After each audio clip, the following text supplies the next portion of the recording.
So we're back with another castle update, and this time I really want to crack on with the harbour, so let's get into it.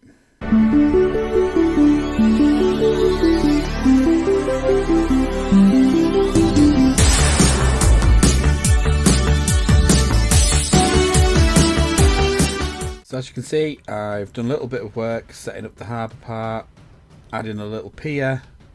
I've also brought this wall out, and that will become apparent when I add the missing section back in. But I realised that I wanted to be able to divide this wall with the next wall to make it stronger.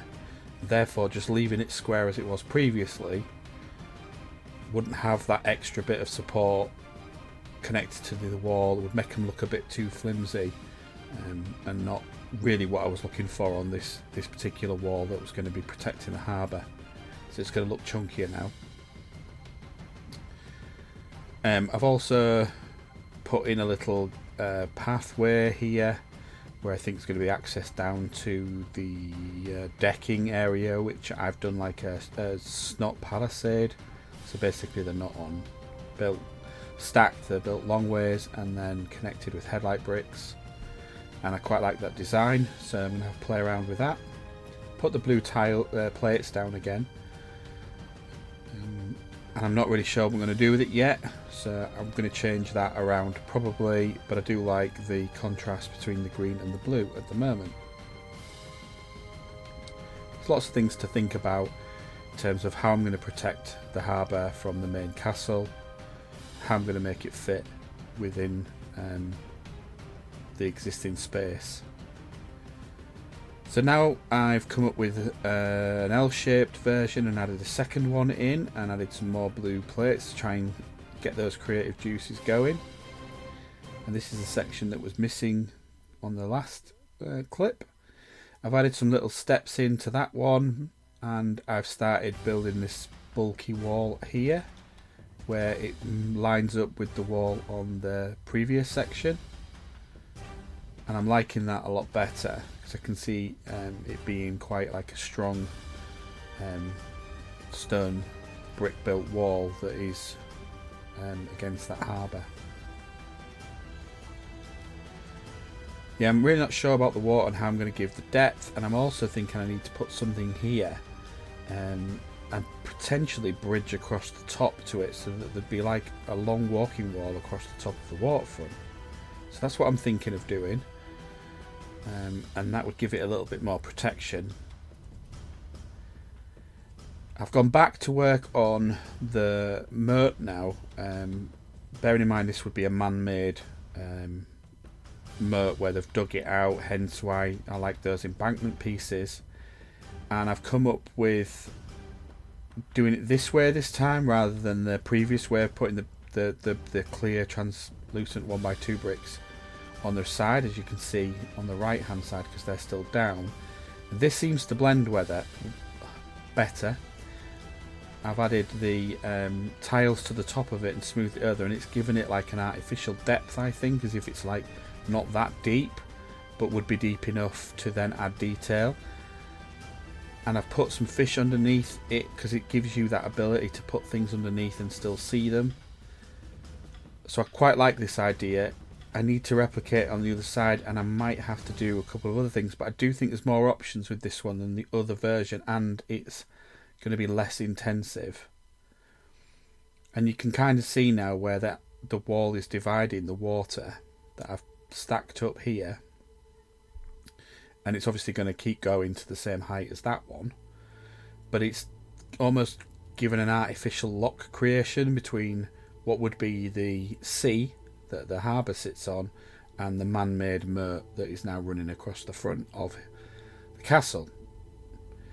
But I think it gives me the option to put in spikes into the water and potentially a skeleton under that water, because I've given myself some depth to work with. I do need to start thinking about blending these in. It's starting to annoy me that they're standing out so prominent. It's something I could leave to the end, but it might just help me see the water effect and the walls better.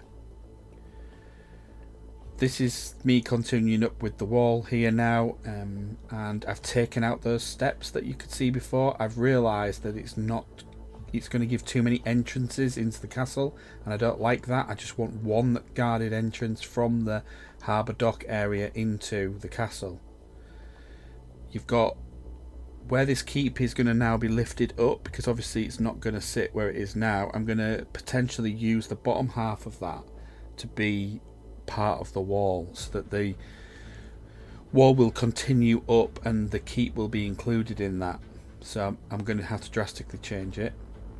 I finally settled on a water tile section that I like, and I've also extended this palisade docking area, and I'm thinking that probably on that last one I'm going to have some like light lamps hung, so I can change those, just put them in there for effect now.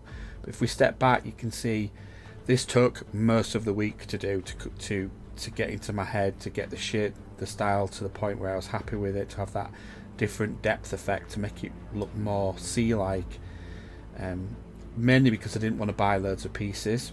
I've added in that rock piece, like I said, about potentially going up with a supporting pillar.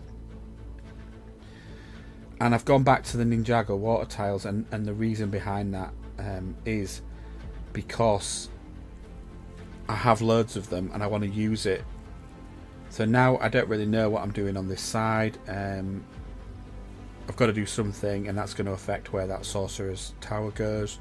But again, I'm liking the effect that I've managed to create here, and I've used a lot of pieces I already had. I haven't bought anything in to do that, which I'm quite pleased about.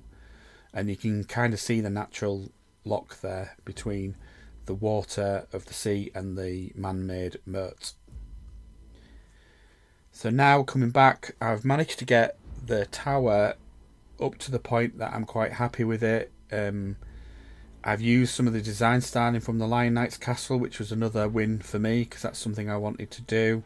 I've obviously changed the light bluish grey for the dark bluish grey breadloaf pieces, but I've added the bell in and a chain, and so you can ring it.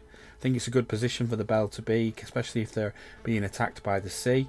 There's a couple of bar pieces used for a ladder to get up to the top, so it's fully accessible. And I will finish off the top of the rampants when I get some new breadloaf pieces to match the others, but I'm running low on the corner ones.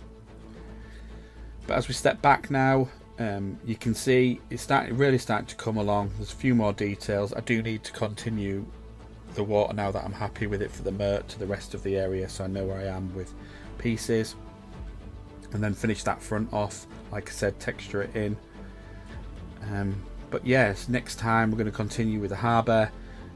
We're also going to look at starting the bottom of the Royal Keep and the entrance in, because there's certain areas that I just think naturally need doing, so I can get an idea of what I'm doing.